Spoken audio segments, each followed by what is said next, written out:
Okay. I wouldn't have known that just if you didn't tell me it was Steph. Would you know who this one is? Yeah. You know what? Yeah, that's Barkley. Hey, listen. Welcome to the 5x5, and today we'll be looking at a couple of NBA teams that need a rebrand and why. Let's load up and get into it.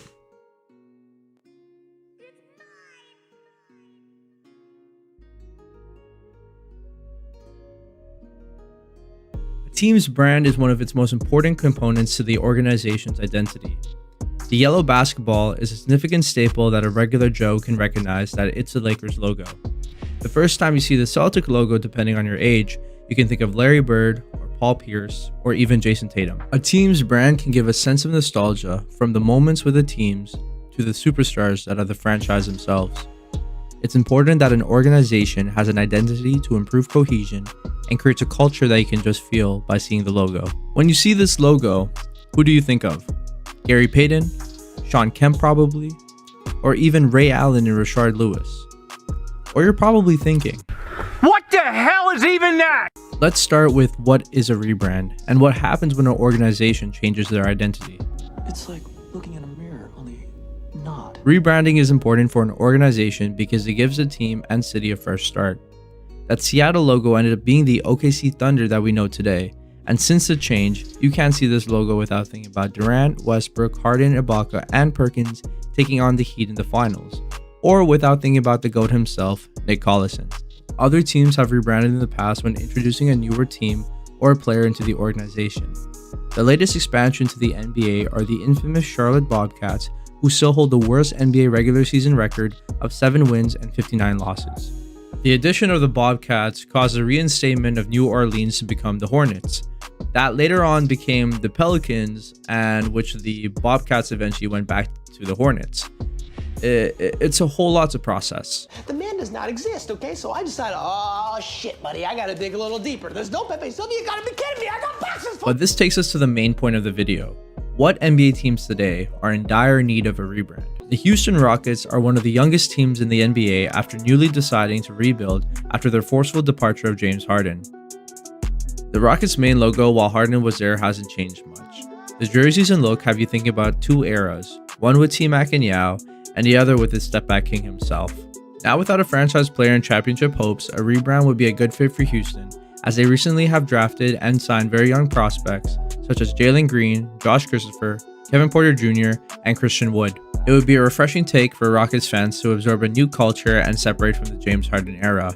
A new logo that can mix in the C. Francis era logo with a bit of the Dream Shake nostalgia can be great, and with the city's jerseys just being announced, it looks like they're taking a step in the right direction.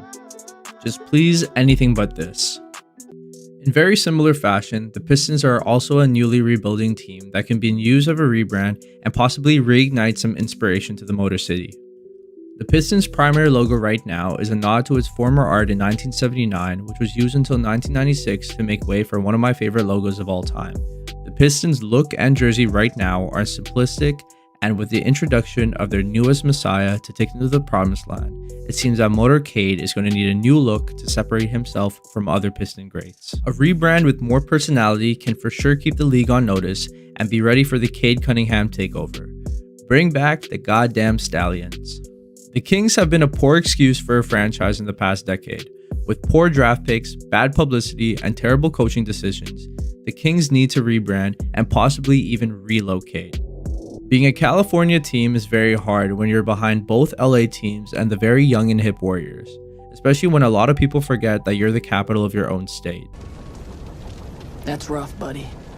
The Kings logo today isn't terrible because it combines the purple and black of the 1995 logo with the shape of its 1972 logo when they were bouncing back and forth from Kansas City and Cincinnati. Honestly, the 1995 logo was amazing and had lots of edge to it. It was purple and dark, giving underdog vibes compared to its bright yellow and purple of LA.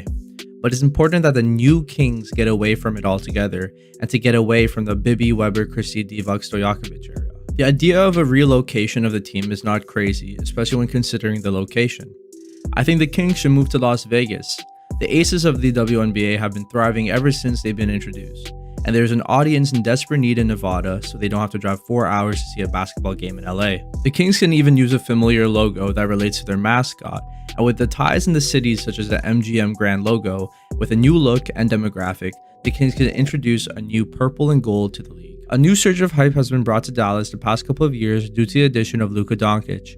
The young buck has been showing the league that he is nothing to play with and proving why he's the prodigy people hyped him out to be. The Mavs, since founded in 1980, have had a total of 4 different logos, and the minor changes that have been made are the definition of minuscule. I need you to find the differences between this picture and this picture. They're the same picture. The 1980 logo reminds us of the Kidd, Mashburn, and Jackson triple threat, and the 2000s logo gives us nostalgia of one of the greatest power forwards to play the game. As time goes on, it's important to embrace change and new things, which seems very difficult for Dallas. I personally don't know what they should do with the logo, just please don't bring these jerseys back. And honestly, I'm not surprised if they already have one in mind. The organization are in hopes that one day Doncic brings a championship to Dallas, and only until then they'll decide to rebrand. Why is rebranding a team that is losing and or is boring important? This is because novelty feels good to us. New experiences, new food and technology have conditioned us to be excited for the next new thing to come out.